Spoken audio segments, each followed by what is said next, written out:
নমস্কাৰ আপোনালোক সকলোকে স্মাৰ্ট ইন আছামৰ নতুন এটা ভিডিঅ'লৈ স্বাগতম জনাইছোঁ। স্বাস্থ্য বিভাগৰ গ্ৰেড 3 নন টেকনিকেল বোৰ্ডৰ পৰীক্ষা 9 মাৰ্চ তাৰিখে অনুষ্ঠিত কৰা হ'ব। গতিকে আজিৰে পৰা আমি এই চেনেলটোৰ জৰিয়তে মেথছৰ ভিডিঅ'সমূহ আপোনালোকৰ লগত শ্বেয়াৰ কৰিম। মেথছৰ কেনেকুৱা ধৰণৰ কুৱেশ্যন আহিব পাৰে সেই বিষয়ে আপোনালোকে ধাৰণা লাভ কৰিব পাৰিব। গতিকে ভিডিঅ'টো স্কিপ নকৰিব, শেষলৈ চাই থাকিব। লগতে চেনেলটো যিসকলে ছাবস্ক্ৰাইব কৰি লোৱা নাই চেনেলটো ছাবস্ক্ৰাইব কৰি কাষত থকা বেল আইকনটো প্ৰেছ কৰি ল'বলৈ নাপাহৰিব।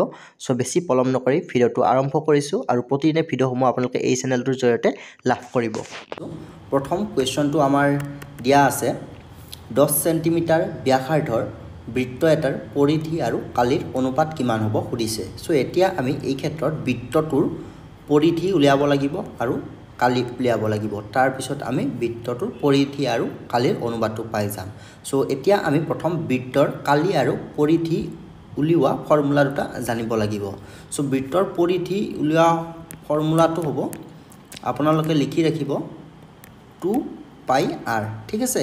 এইটো হৈছে পৰিধি উলিওৱা ফৰ্মুলা আৰু কালি উলিওৱা এৰিয়াৰ ফৰ্মুলাটো হ'ব πr², ঠিক আছে। πr² হৈছে কালিৰ সূত্ৰ। এই সূত্ৰ দুটা আপোনালোকে মনত ৰাখিব।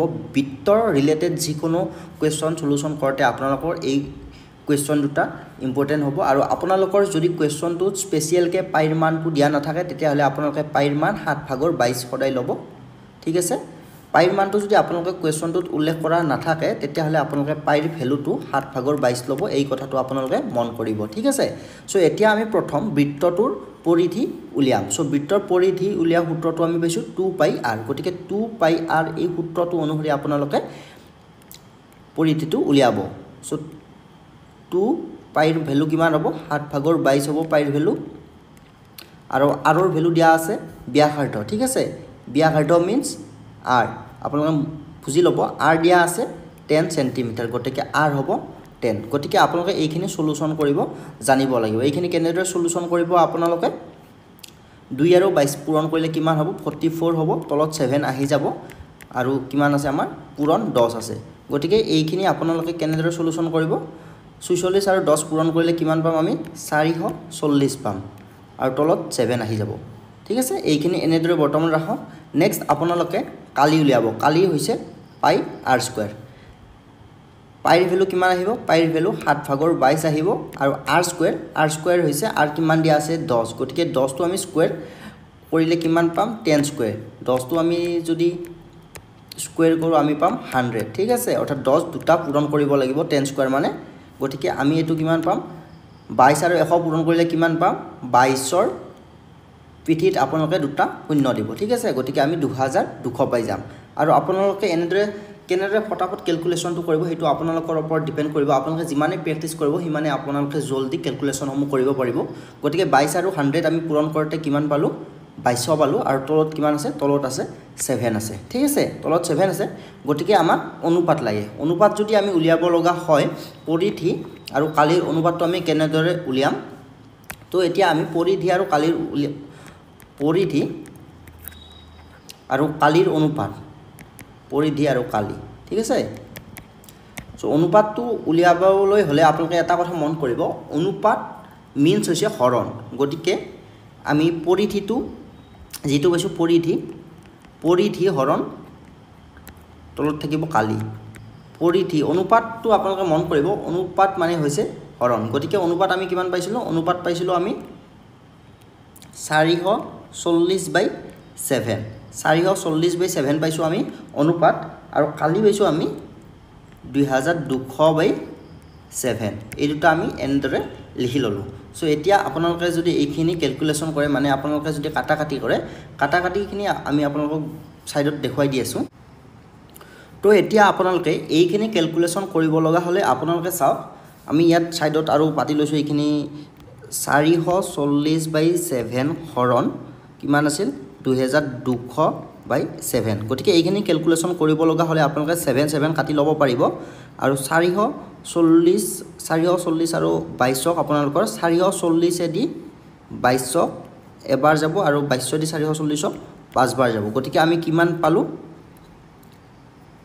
5/1। কিন্তু যিহেতু আমি এনেকুৱা ধৰণে হৰণ কৰিছোঁ গতিকে এই সংখ্যাটো আমি অনুপাতত লিখিবলৈ হ'লে প্ৰথম 1 আহিব।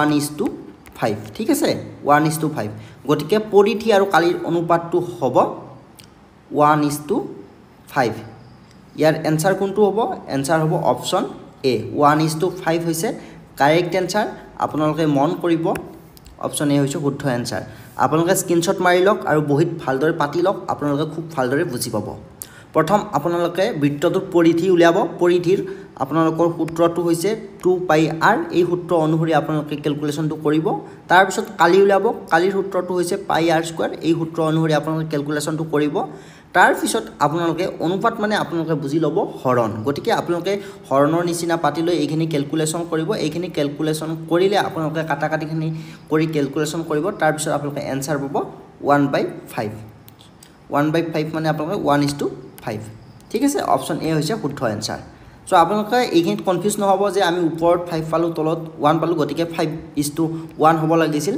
কিন্তু এনেকুৱা নহয় এইটো আপোনালোকৰ উল্টি যায় সংখ্যাটো এনেকুৱা ধৰণে যদি আপোনালোকৰ হৰণটো থাকে তেতিয়া হলে আপোনালোকে সংখ্যাটো উল্টি যাব গতিকে 1:5 হ'ব অপচন এ হৈছে শুদ্ধ এনসাৰ নেক্সট কোৱেশ্চনটো দিয়া আছে যদি 4:7 56:x হয় তেন্তে x ৰ মান কিমান হ'ব আমি ইতিমধ্যে কৈ আহিছো অনুপাত মানে হৰণ গতিকে 4:7 ক আমি হৰণত লিখিব পাৰো 4/7 অৰ্থাৎ 7 ভাগৰ 4 আমি লিখিব পাৰো নেক্সট আপোনালোকৰ কি দিয়া আছে ইকুৱেল চিন আছে ইকুৱেল চিন দিব 56:x দিয়া আছে গতিকে আমি এইটো মানে লিখিব পাৰো 56/x মানে x ভাগৰ 56 আমি লিখিব পাৰো এতিয়া আমাক কি লাগে আমাক লাগে x ৰ ভ্যালু লাগে গতিকে আমি এইখিনি বজ্ৰ গুণন পদ্ধতিৰে সলিউশন কৰিব পাৰো বা আপোনালোকে এই 4 আৰু 7 টোৰ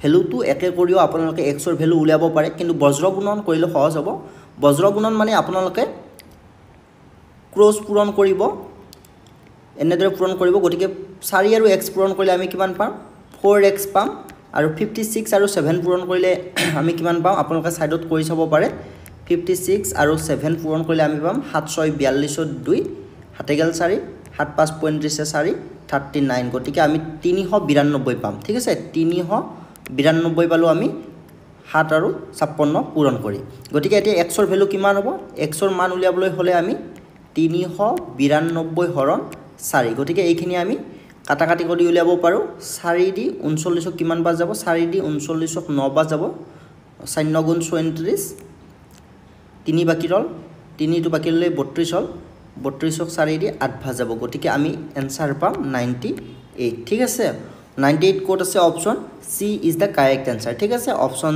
সি হৈছে 98 অৰ্থাৎ x ৰ ভ্যালু কিমান হ'ব x ৰ ভ্যালু হ'ব 98 আপোনালোকে এনেদৰে সলিউশন কৰিব পাৰে স্ক্ৰিনশ্বট মাৰি লওক বহুত ভালদৰে পাতি আপোনালোকে নিজে সলিউশন কৰক খুব ভালদৰে আপোনালোকে বুজি পাব আৰু এনেকুৱা ধৰণৰ কোৱেশ্চন আনসাৰ গ্ৰেড 4 পদৰ পৰীক্ষাত আহিবই মাষ্ট বি নেক্সট কোৱেশ্চনটো দিয়া আছে 2√3:3√2 ৰ d গুণানুপাত কিমান সো আপোনালোকে মনত ৰাখিব d গুণানুপাত মানে হৈছে স্কয়াৰ কৰিব আৰু 3 গুণানুপাত থাকিলে যিটো সংখ্যা দিয়া থাকে হেতু কিউব কৰিব ঠিক আছে d গুণানুপাত হলে স্কয়াৰ কৰিব আৰু 3 গুণানুপাত হলে আপোনালোকে কিউব কৰিব এতিয়া আপোনালোকৰ সংখ্যাটো কি দিয়া আছে সংখ্যাটো দিয়া আছে 2√3:3√2 গতিকে যেহেতু আমি ইতিমধ্যে কৈ আহিছো ইস্তুত দিয়া আছে অনুপাতত দিয়া আছে গতিকে এইটো আমি হৰণ ৰূপত লিখিব পাৰো অৰ্থাৎ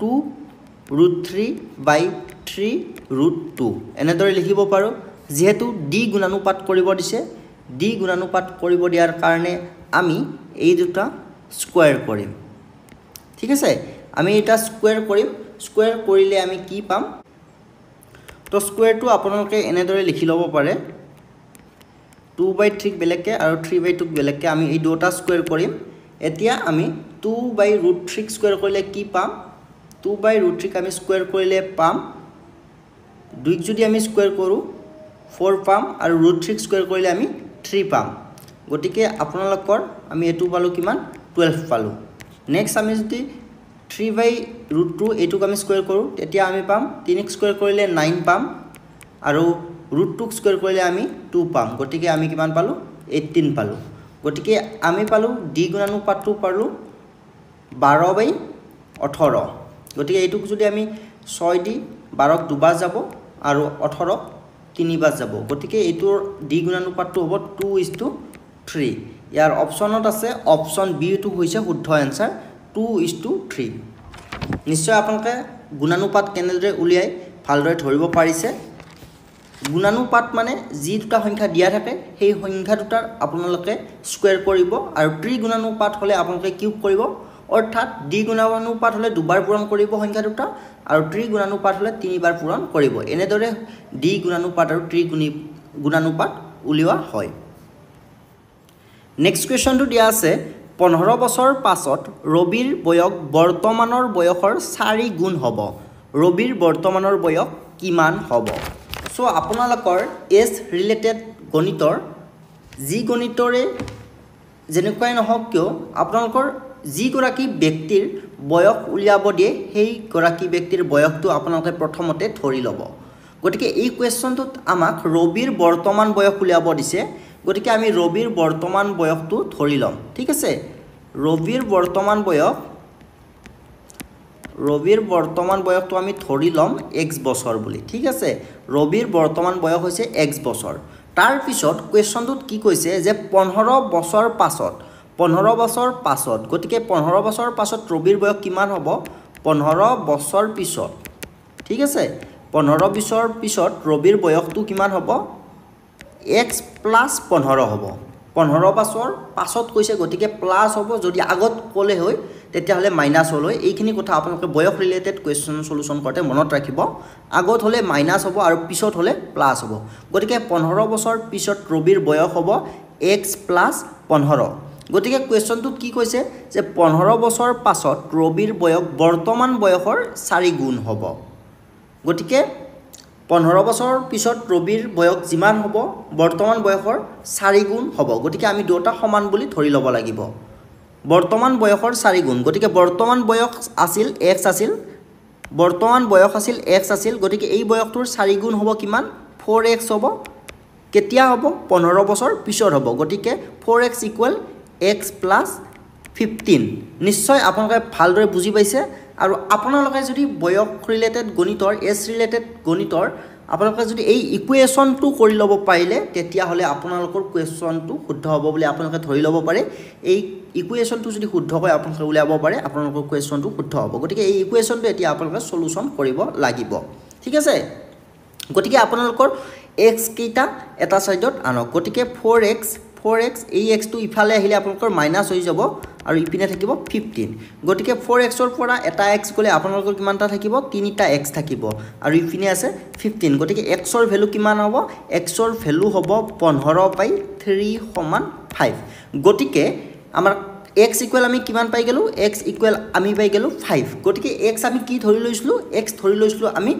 ৰবিৰ বৰ্তমান বয়স x টো আছিল কাৰ বয়স x টো আছিল ৰবিৰ বৰ্তমান বয়স গতিকে x = আমি 5 পালো গতিকে ৰবিৰ বৰ্তমান বয়স হৈছে 5 বছৰ আপোনালোকৰ নিশ্চয় ভাল লাগিছে আপোনালোকে যেতিয়া গণিতসমূহ ভালদৰে কৰিব পাৰিব আপোনালোকৰ মনটো তেতিয়া উৎফুল্লিত হৈ যায় থাকে গতিকে আপোনালোকে গণিতসমূহ খুব ভালদৰে বুজি লৈ কৰিব চেষ্টা কৰিব যিমানে আপোনালোকে গণিত পাৰিব সিমানে আপোনালোকে গণিত কৰি থাকিব পাৰিব কৰি ইমানে ভাল লাগিব যে আপোনালোকে যদি ৰাতি গণিত কৰি থাকে আপোনালোকৰ ৰাতিপুৱা হৈ যাব কিন্তু আপোনালোকে গণিতৰ যিটো মোহ মায়া সেইটো আপোনালোকে এৰিবই নোৱাৰিব গতিকে আপোনালোকে গণিত খুব ভালদৰে শিকি লওক আৰু আপোনালোকে যদি গণিতখিনি ভালদৰে কৰিব পাৰে তেতিয়া হলে আপোনালোকৰ চাকৰি পোৱাটো 90% আপোনালোকে কনফাৰ্ম বুলি ধৰি লওক আপোনালোকে যদি গণিত বিষয়টো খুব ভালদৰে পাৰে ঠিক আছে গতিকে আপোনালোকে গণিত বিষয়টো খুব ভালদৰে পাৰিলে আপোনালোকৰ চাকৰি পোৱাত যথেষ্ট সহজ হ'ব গতিকে আপোনালোকে যদি গণিত এতিয়াও নোৱাৰে গতিকে আজি আপোনালোকে খুব ভাল দিন এটা বুলি ভাবি লওক কাৰণ আপোনালোকে আমাৰ চেনেলটো ভিজিট কৰিছে আৰু আমাৰ চেনেলটোত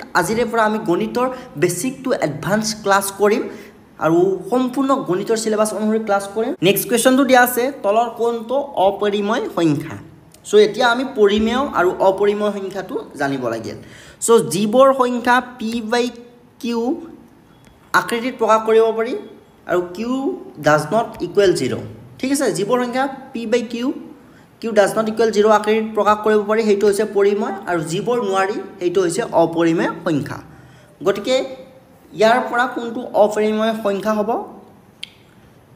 √4 টো আমি কিমান কৰিব পাৰো 2 কৰিব পাৰো ঠিক আছে কিন্তু √2 টো আমি একো কৰিব নোৱাৰো 5 টো ঠিকে আছে এইকেইটা আপোনালোকৰ p বাই q আকৃতিত প্ৰকাশ কৰিব পাৰি a c d কিন্তু √2 টো আপোনালোকৰ p বাই q আকৃতিত প্ৰকাশ কৰিব নোৱাৰি গতিকে অপচন বি হ'ব শুদ্ধ এনসাৰ √2 টো হৈছে অপৰিমেয় সংখ্যা ঠিক আছে সো আজিৰ এই ভিডিওটো আমি এইখিনিতে শেষ কৰিছো